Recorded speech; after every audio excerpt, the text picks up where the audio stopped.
सर्वोच्च न्यायालयाच्या आजच्या निर्णयानुसार जरी थोडासा दिलासा आजच्या निवडणुकीला दिला असला तरी न्यायालयाने जे मत नोंदवलं आहे त्यानुसार या सर्व निवडणुकांचं भवितव्य हे कोर्टाच्या निर्णयावर आधारित राहील। कारण कोर्टाने स्पष्टपणे सांगितलं की तुम्ही निवडणुका घ्या, पण कोर्टाच्या निर्णयाच्या अधीन राहून घ्या, म्हणजेच टांगती तलवार ओबीसीच्या लोकांवर या निर्णयाने आता आम्हाला दिसते आहे।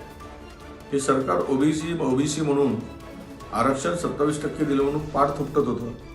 आज मात्र टांगती तलवार या आमच्या सगळ्या ओबीसीच्या जागावर आणि ओबीसी बांधवावर ठेवलेली आहे। जिल्हा परिषदा पंचायत समितीच्या निवडणुका सुद्धा महानगरपालिकेच्या निवडणुका प्रोसेस सुरू करायला सांगितली, पण ते सांगताना 50%च आरक्षण त्याच ठिकाणी सुरू करा अशा प्रकारचं मत नोंदवलं।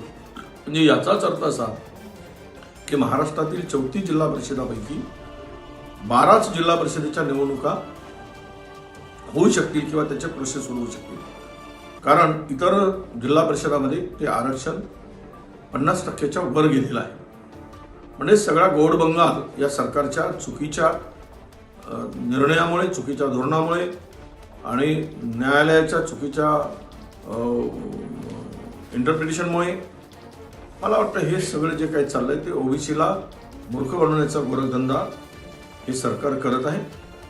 आणि आजही या निवडणुका नगर परिषदेच्या होतील, नगरपंचायतच्या होतील, परंतु कोर्टाच्या पुढील निर्णयाच्या अधीन राहून होतील असं जर कोर्टाचं मत असेल तर टांगती तलवारच आमच्या ओबीसी बांधवांच्या जागेवर आहे, हा त्याचा स्पष्ट अर्थ होतो आहे।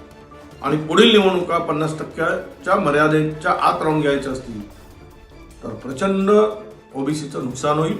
मग 27% आरक्षण गेलं कुठे? जे छाती ठोकून सांगत होते, छाती फाडून सांगत होते भाजपवाले की आम्ही 27% ओबीसीला आरक्षण दिलं, राजकीय आरक्षण दिलं, ही बनवाबनवी होती का? ही ओबीसीच्या भावनांशी खेळी होती का? त्यांना मूर्ख बनवण्याचा धंदा होता का? हे आता उघड झालेलं आहे।